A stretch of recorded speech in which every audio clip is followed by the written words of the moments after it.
پیرۆز بێت یادی 17 ساڵەی دامەزراندنی تەلەڤیزیۆنی حەزبی کۆمۆنیستی ئێران و کۆمەڵە. ئەمڕۆ پێنجشەممە 12 ڕێبەندان بەرامبەر لەگەڵ 1 فێڤریەی 2024 17 ساڵ بەسەر دەستبەکاربوونی تەلەڤیزیۆنی کۆمەڵە و حەزبی کۆمۆنیستی ئێران بە دوو زمانی کوردی و فارسی تێپەڕ دەبێت. بڕیاری دامەزراندنی تەلەڤیزیۆن لە مانگی فێڤریەی ساڵی 2006 بەرامبەر لەگەڵ ڕێبەندانی 1384 هەتاوی لە کۆبوونەوەیکی هاوبەشی کۆمیسیۆی ناوەندی حەزبی کۆمۆنیستی ئێران و کۆمەڵە واتە پلێنۆم دادرا و ئەرکی بەڕێوەبردنی بە شێوەیەکی هاوبەش سپێرزرا بە کۆمیسیۆی ڕێبەری کۆمەڵە و کۆمیسیۆی ئەجرایی حەزبی کۆمۆنیستی ئێران. ئەم بڕیارە بوێرانە و مێژووی و دوور ئەندیشانە لە جۆخێک درادرا کە جیهان و ڕۆژهەڵاتی نێوەڕاست و بە تایبەتی ئێران لەگەڵ گۆڕانکاریەکی بنەڕەتی بەرەوڕوو بووبەوە. لە ئاستی دنیادا سیستمی سەرمایەداری لە ڕێگەی بەکارهێنانی نیۆلیبرالیزمی ئابوووریەوە هێزی کاری لە باری ماڵی و ڕێکخراوەیەوە بۆ ماوەی چەندەیە خستە ژێرگوشار، لاوازی کرد و ئاکامەکەشی خست بووە گیرفانی خاوەن سەرمایەکانەوە. ئەم سیستمە هەروەها لە ڕێگەی بەتایبەتیکردن و تاڵانکردنی ئەو سەروەت و سامانەی کە بەرهەمی ساڵهای ساڵ ڕەنج و کار و سروش بوو بە شێوەیەکی ناڕاستەوخۆ لە ئاستی تریلیۆنیدا ڕژاندبوو یەک گیرفانی چاقمێک سەرمایەدارەوە. ئەم سیستمە لە ئاکامی خەباتی بەردەوام و دژبەیەکە ناخۆیەکانی کەوتە گێژاوی قەیرانێکی قوڵ کە ساڵی 2008 گەیشتە لووتکە و جیهانی هەژاند و لە دوای دەی 30 سەدەی ڕابردووەوە وەک خراپترین قەیرانی سەرمایە ناوبرا. کاریگەریەکانی ئەم قەیرانە لە ژیانی سیاسی و ئابووری و فەرهەنگی هەموو چین و توێژەکاندا دیار بوو. هەر لەو قۆناغەدا کرێکارانی وشیار، لاوانی خوازیاری گۆڕان و ڕووناکبێرانی پێشکەوتن خواز و تەنانەت سیاسەتمەدارانی بۆرژوازیش ڕوویان لە خوێندنەوەی بەرهەمی کەسایەتیە بەرجەستەکانی سۆسیالیزمی زانستی و بە تایبەتی مارکس و بەرهەمەکانی وەک سەرمایە و مانیفستی حەزبی کۆمۆنیست کرد. سۆسیالیزم و دەوڵەتی خۆشگوزەرانی لەژێر کاریگەری ئەوەی کە تا ئەو بەروارە لەلایەن مێدیاکانی سەر بە ملیاردێرە چاوسێنەرەکان و سیستمی پەروەردەی ژێردەسەڵاتی ئەوانەوە و بە تایبەت لە ئەمریکا وەک سیستمێکی زیانبەخش ناسێنرا بوو لە نێوبەشی پێشکەوتووی کۆمەڵگا و بە تایبەتی لاواندا وەک بەدیلی نیزامی سەرمایەداری قبوڵ کرا. ساڵی 2011 بزووسنەوەی داگیرکردنی واڵستریت سەرنجی جەیان ملیۆن ئەمریکایی بەرەو لای کۆمەڵگەی شوێنایەتی و ئەو نایەکسانیە جارایی و کۆمەڵایەتیەی کە لە ئاکامی سیستمە ئابوووریەکەیەوە هاتبووە ئاراوە ڕاکێشا. بزووسنەوەی کرێکاری بە تایبەت لە بواری خەبات بۆ وەرگرتنی $15 لە هەر کاتژمێرێکدا پەرەیسەند. لە ڕۆژهەڵاتی نێوەڕاست هێرشی ئەمپریالیزمی ئەمریکا و هاوپەیمانەکانی بۆ سەر عێراق لە ساڵی 2003 زاینیدا بووە هۆی ڕووخاندنی ڕژیمی بەعس و کوشتن و ئاوارەبوونی ملیۆنان هاوڵاتی عێراقی و وێرانکردنیە وڵاتە. داگیرکردنی عێراق دوای داگیرکردنی ئەفغانستان لەلایەن دەوڵەتی ئەمریکا و هێزەکانی ناتۆ ئەنجامدرا. ئەم داگیرکاریانە گۆڕانکاری زۆریان لە ناوچەکەدا لێکەوتەوە. دەستپێکی بەهاری عەرەبی لە کۆسایی ساڵی 2009 کە بووە هۆی ڕووخاندنی دیکتاتۆرەکانی تونس و مسر هەر لەو کاتەدا ڕوویدا.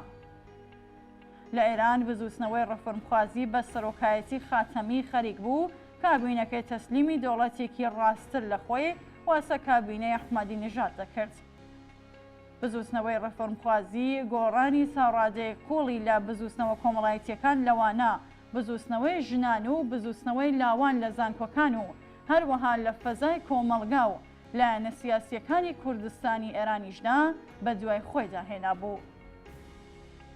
هەر لەو دۆرانەدا بزووسنەوەی کرێکاری خەریک بوو کۆناغی دوای سەرکوتە دژە ئینسانیەکانی دەیە 60 و دواتری تێپەڕ دەکرد و لە دەیە 80دا ڕووی لە کاری دروستکردنی ڕێکخراوی ئاشکرا کرده بوو.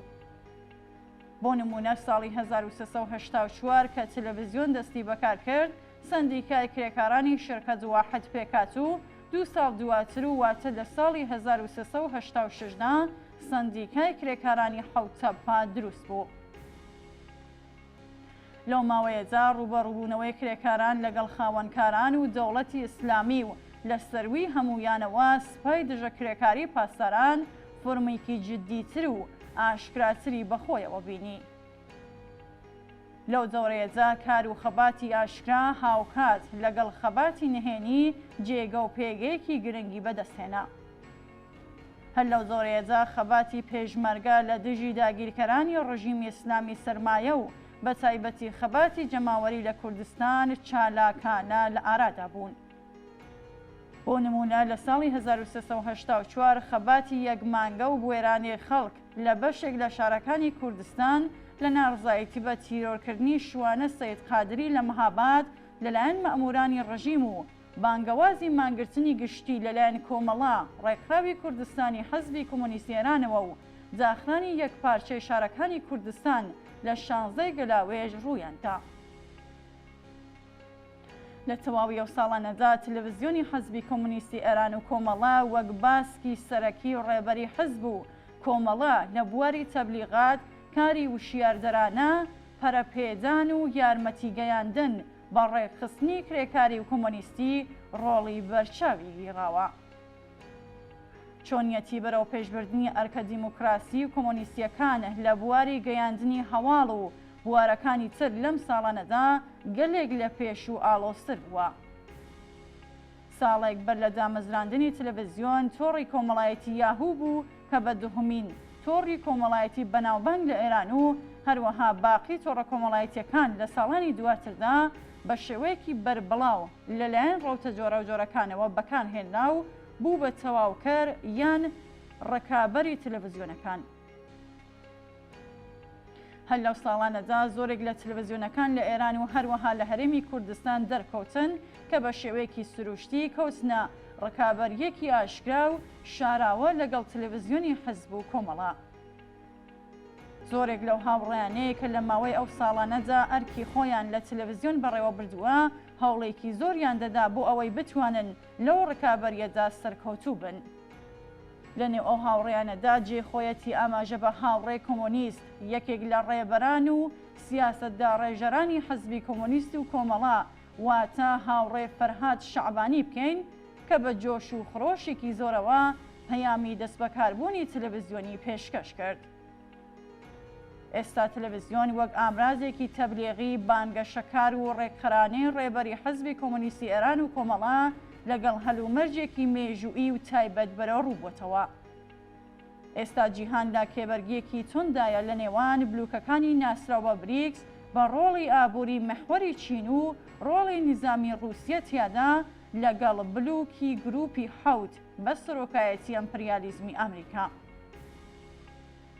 ئەم کێبەرکیانە لە چوارچێوەی قوڵبوونەوەی قەیرانی سەرمایەداریدا ڕوودەدەن کە تا ئێستا دوو شەڕی ئۆکراین و ئیسرائیل لە دژی خەڵکی فەلەستینی لێکۆتۆتەوە.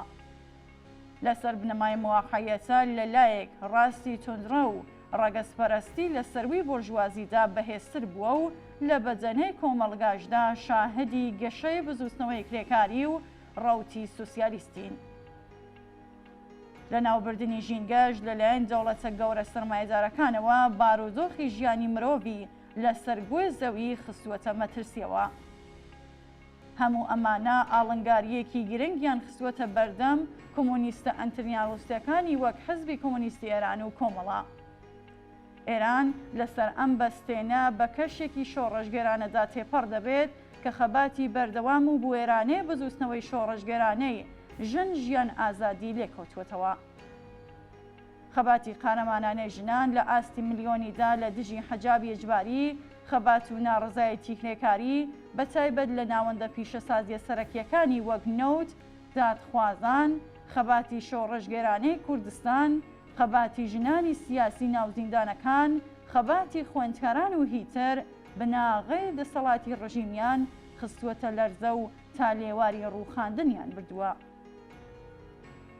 بەرپرسانی ڕۆژیم لە ژێرزەبری ئەو بزوستنەوە و خەباتانەدایەکە دوا هەمینیان لە مانگرتنی گشتی دەی ڕێبەندانی کوردستاندا شاهدی بووین تووشی داماوی و سەرلێشیواوی بووە و پەنای بردووەتە بەر دروستکردنی قەیران لە ناوچەکەدا کە ئەمەش دەبێتە هۆی کورتتربوونەوەی تەمەنی ئەو ڕژیمە.